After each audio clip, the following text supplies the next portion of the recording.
I didn't realize until reading your stuff that there's a point. Like, there are actually really well-funded trans people whose last names you're going to know who have been behind this, who are actively pushing it. And not surprisingly, honestly, it's just like Rachel Levine within the HHS department. I really think that Rachel Levine is a man posing as a woman, and he wants your kid to do what he did. He wants to feel validated by you and your kid. He doesn't care about the health consequences to your child. And that's the same of this so-called Jennifer Pritzker, who is really not a Jennifer. Take me to the Pritzkers and their role in all of this.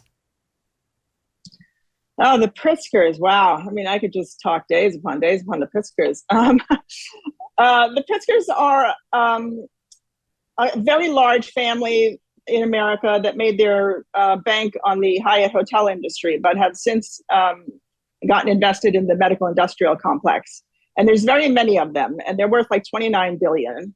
And they've had a huge, huge influence on driving this ideology through the culture, an ideology of disowning your sexed reality as progressive and cool and edgy for the youth. They fund multiple organizations throughout the culture, the military. They fund massive millions and millions and millions of dollars to cash-strapped universities in America, in Canada, in Israel. Jennifer Pritzker is a man who you already noted that in his 60s, he decided, he was a woman suddenly. Poof. And he made an announcement to his colleagues that he was going to be a woman now. He was going to present himself as a woman, and he felt like a woman, as if a man could know what a woman feels like. Not convincingly. And he has this organization called the Tawani Foundation, which is a philanthropic organization, and he funds all the big kahunas of the gender who are driving the gender industry, like WPATH. And the WPATH also, here's another organization that are working to promote this idea that people can be born in wrong bodies.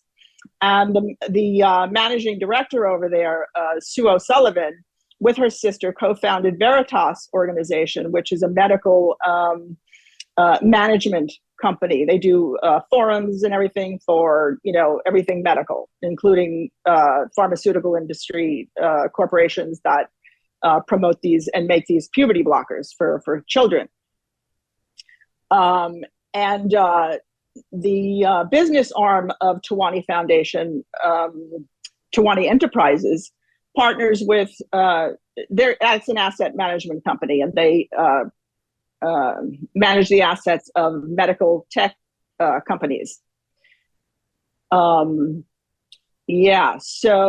and then you have John Stryker, who founded Arcus Foundation, which is probably the most significant LGBT organization in the world. A-R-C-U-S. Here in America.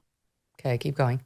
Arcus, yes. And he's heir to a $19.3 billion medical corporation. And he comes out of finance, comes out of asset management also. And he funds his LGBT NGO through his medical corporation. Now, it's medical supplies, but they also just got into the facial feminization surgery market. Oh, Lord. When I started writing about them in 2018, they were like 13.5 billion was their, annual revenue. That's what they were worth, right? We're talking billions of dollars here. I mean, the medical industrial complex needs to be fed. It's a beast. It's like $13 trillion huge, the global medical industry. It's like one of the largest industries ever. And it needs to be fed. And it's feeding on these transgender surgeries, and medical manipulations. And people are getting caught up in this because of the propaganda that's coming from the very same people that are going to be profiting from it. And this is moving into transhumanist surgeries. Like you could just look at Elon Musk just came out with the Neuralink, and it was just approved for implanting in humans. And the technological reproduction market is so advanced now.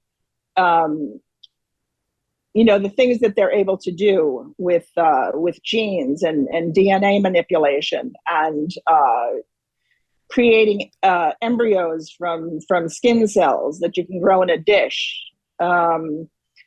Creating and the whole wombs surrogacy market, right? Wombs, like out-of-body wombs, actual wombs in which a baby could be. Wombs and in-body wombs. They're researching how to implant wombs into men. Jesus. It's Not disgusting. only how to implant them into men in order for a male to give birth and have that experience, but to also leave this womb in the man so that he can menstruate and have that experience as Lord. well. I mean, it's absolutely bonkers, the research that they're doing. But people don't really connect this to what's going on here, the gender industry, because they think it's a human rights movement, because this is what's been promoted to them.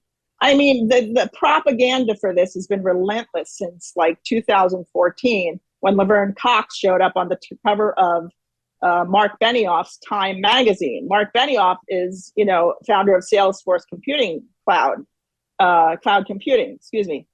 And he's had myriad people on there who attempt to disown their sex and promote that as a positive, lifestyle for humanity. He also has invests in gender clinics and also in medical reproduction, technological, reproduction, as does Jeff Bezos, who has invested $166 million in a clinic in Brooklyn that does these surgeries on people's healthy reproductive organs. And he also has a fertility platform on Amazon. His ex-wife, what's her name now? Mackenzie, well, let's right? just call her his ex-wife, Mackenzie Phillips, right? Yeah. Is it Mackenzie Phillips? Anyway. Mackenzie Bezos. I don't know. Isn't Mackenzie Phillips the girl from that TV show we used to watch, Mackenzie Scott? Yeah. Mackenzie Scott, there you go. Thank you. Yeah. I knew you'd find it. She's giving millions and millions and millions of dollars to the LGBT, which is really not, it's not the LGB of yore at all. We have no. It's really just the T. It's really now just the T. Really just the T and the Q. And the amount of promotion of this and the fact that you can't critique it, I mean, goes a long way to tell you that, this is, you're messing with profits. That's why they don't want you to talk about this.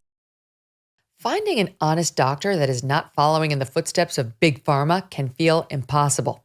That's why millions of men and women have turned to one Texas doctor and the 7 reasons he said anyone over the age of 50 should be drinking this one thing.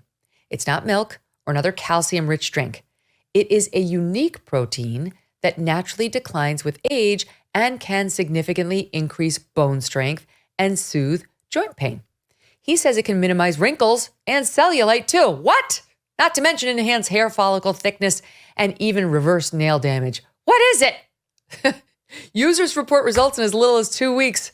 Now, this guy's offering viewers up to 45% off his bone, joint, and ligament restoring formula at nativepath.online/MK. nativepath.online/MK. It has thousands of 5-star reviews, over 4 million jars of this stuff sold. Every order comes with a 365-day money-back guarantee, right? So try it for yourself. And then you can get your money back if you're not totally satisfied. Megyn Kelly viewers and listeners can visit nativepath.online/MK to get up to 45% off while supplies last. Hey, thanks so much for watching. If you like what you just saw, hit the subscribe button for more clips and full episodes.